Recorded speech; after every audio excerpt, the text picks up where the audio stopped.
Boots calls on Americans to make the change they want to see. People across the country are stepping up in some ways to get their voices heard. In New York, where the Occupy Wall Street movement began 11 days ago, protesters are holding strong even after being beaten down by police, when some women even pepper sprayed. And from there, the protests have spread westward. In Chicago, this amateur video shows a group of protesters in front of the Federal Reserve Bank there. This is day 11 of their protest, and the protesters are actually sleeping outside to get their message heard. And from the Windy City to the Mile High City in Colorado, protesters took to the streets of downtown Denver.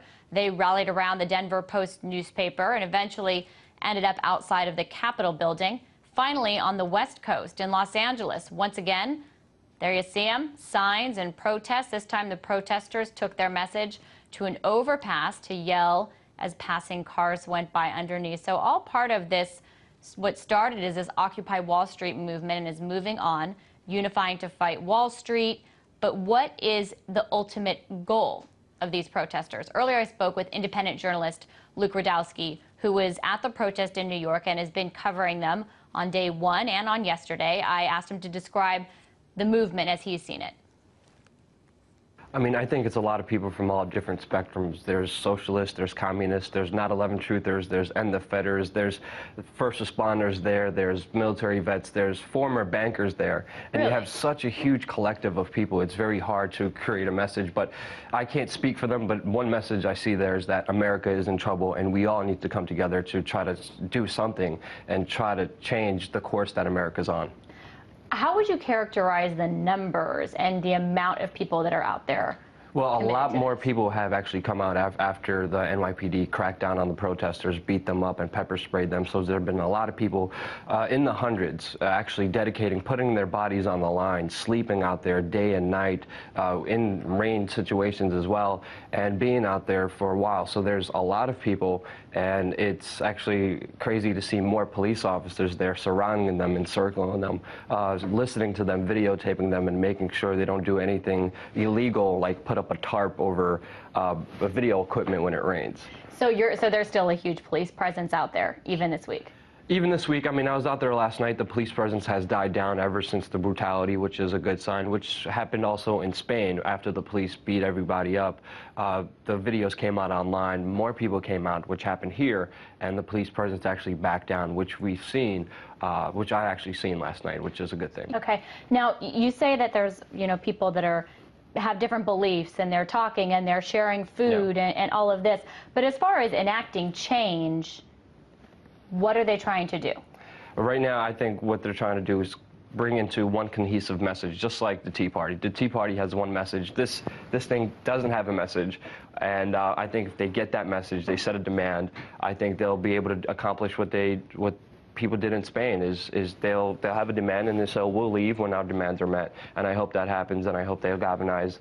I can't speak for them. It's a whole lot of, there's no leaders there. It's insane during the General Assemblies when you have so many people bringing up so many different issues. But it took a while for Spain to get organized. It took a while for everything in Egypt to get organized. So they're in it for the long haul. They're going to be out there, and the NYPD is going to be looking for a way to kick them out some way or another. So they don't have a cohesive message yet, is what I'm getting from you, but they're working towards one, is what you believe. Yes. Being at the General Assembly meetings, hearing everybody talk, and they're all trying to get something accomplished. They don't just want to sleep there and live in a camp. I mean, it's brutal out there. It's not easy sleeping on concrete. It's not easy living out there with the police presence constantly watching you, constantly listening into your conversations with police informants all over the crowds. It's not an easy thing to do, but these kids are doing it. These people are doing it because they believe in a better future. They have hope that they could get something accomplished, and personally, I do too. Oh, look at you. I know you spoke to Michael Moore out there. Yeah, I had an interesting conversation. I asked him where he stood on ending the private Federal Reserve banking system. He actually told me that's really not important and that we need to end capitalism, which I disagree with him on, but he has a right to his opinion and his views. But it's just a good example that you just said that, Michael Moore's out there saying we need to end capitalism. Someone else is out there saying we need to end the Fed. These are very big, huge, systemic things.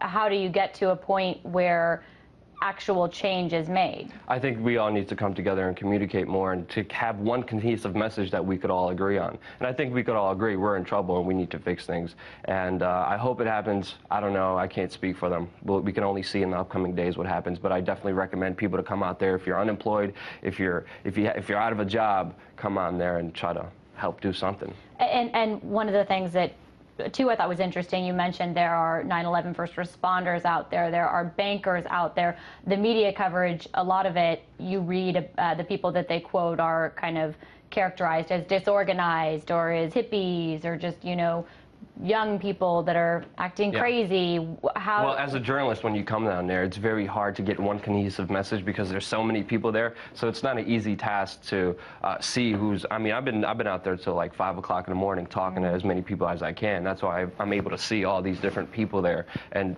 be able to present that representation. When a journalist comes and is on a deadline, he's just going to speak to the first person who's going to speak to, and that usually is somebody that is out there. So. But you're saying there's bankers out there? There's former ex-bankers, there's unemployed people out there, there's people who work down Wall Street that are living out there as well. So that's a good sight to see.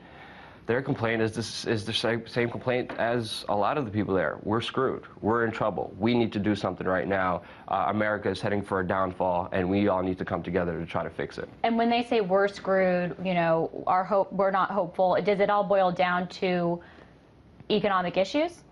Mostly economic issues with everything that has been happening with the downfall of the American economy. And a lot of people are not optimistic to where this country's going. A lot of people out there are unemployed and don't have job opportunities. You can only go to McDonald's or the Army now for a lot of these young kids. Hey, and McDonald's is actually a really tough place to get a job these days. They see lots of people show up and fewer people get in and get into Harvard at one of their big days of hiring.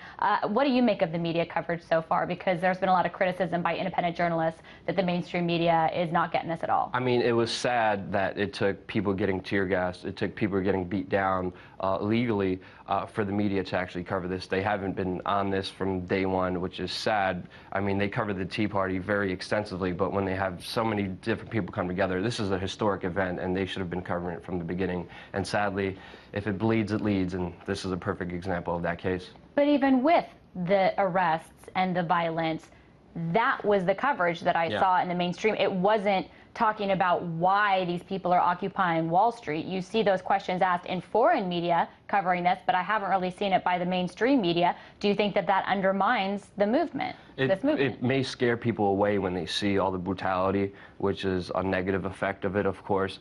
So I've been, I'm doing what I'm doing as an independent journalist because the mainstream media is not doing their job. So that's why we're out there, and that's why we're doing the interviews with Lupe Fiasco out there and Roseanne Barr and trying to get, a real perspective of what's really happening there. And I'm doing other projects. I got other videos in line to show exactly what the people out there really want. So people can check that out on our YouTube channel.